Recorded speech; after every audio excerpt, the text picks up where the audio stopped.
Vamos agora às questões de geografia e de história. 26 a 30, Sírio-Libanês 2026 para medicina. Vamos lá. Dinástica, Casa Nobre. Opa, a gente já consegue entender onde fica mais ou menos essa parte da história que está sendo falada. Era um corpo estritamente hierarquizado, perfeito. Tudo de fato é hierarquia no universo. Tal como era representado na época, cada ser encimado por seres que ele devia ser respeitar e servir. Cada ser encimando ele próprio, seres que ele devia proteger e estimar, e fluxo generoso emanado da potência divina e retornado à sua fonte. Essa troca de reverência e dileção, que é a questão do amor espiritual. Retornando à sua fonte, troca de dileção, beleza. Esse encadeamento de obrigações mútuas supostamente irrigava a criação inteira e lhe concedia sua necessária coesão. Falando mais sobre o século XII, que a gente está falando sobre a Idade Média, as relações de suzerania e vassalagem. Vamos ver as questões? O excerto apresenta uma característica do imaginário medieval, perfeito, que pode ser encontrada no funcionamento do papado e dogmas heréticos. Não é na questão do funcionamento do papado e nem dos dogmas, era a relação de suzerania e vassalagem.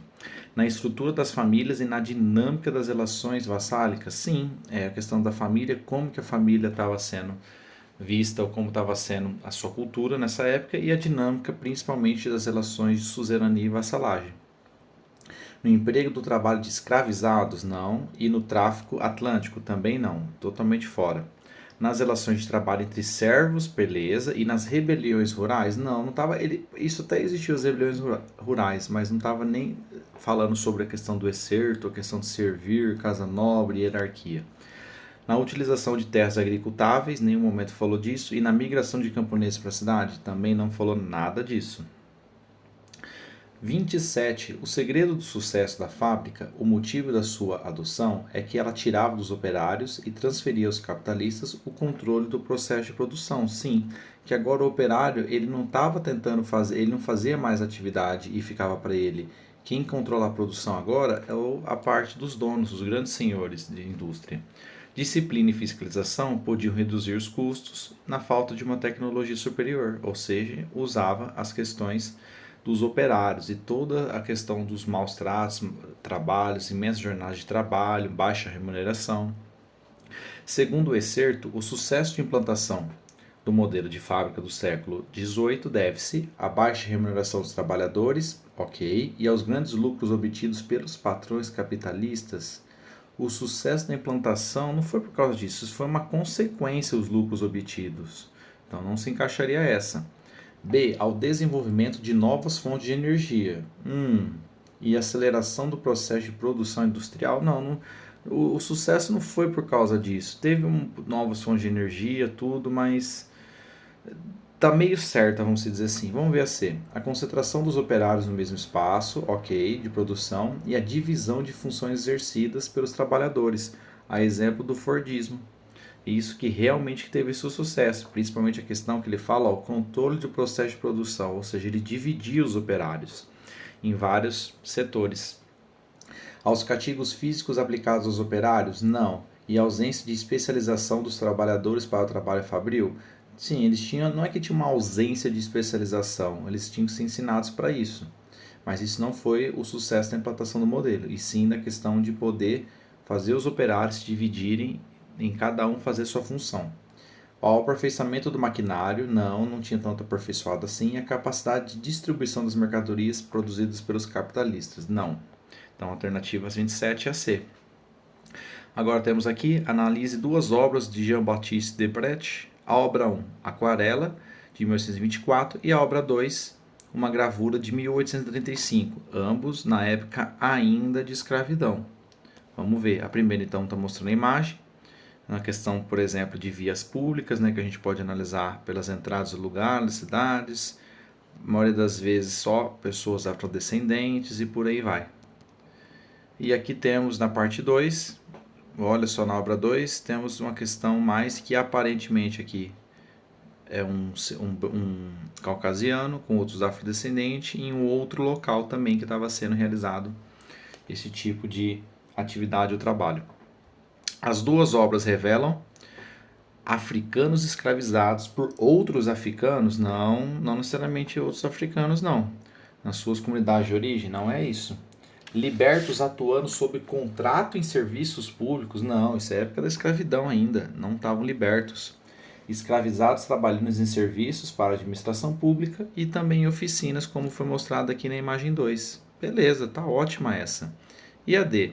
Ambiguidades e tensões nas relações entre senhores e escravizados. Não, a imagem 1 não diz nada sobre isso.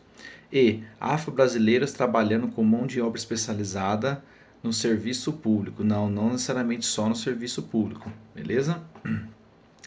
29. Analisa os 4 lemas a seguir, tendo em vista as ideologias e regimes políticos sociais do século XX. É hora de dizer que o homem, antes de sentir necessidade de cultura, sentiu necessidade de ordem. Opa, a palavra ordem já diz muita coisa. A justiça sem a força seria uma palavra carente de significado, ou seja, questão de força e ainda mais prevalecendo perante a justiça. Honra-se dignamente a bandeira, apesar apenas de uma forma, cumprindo o próprio dever sempre em toda parte. Isso a gente está falando de nacionalismo. Essa parte exclusivamente está falando da bandeira, né? Do patriotismo e por aí vai.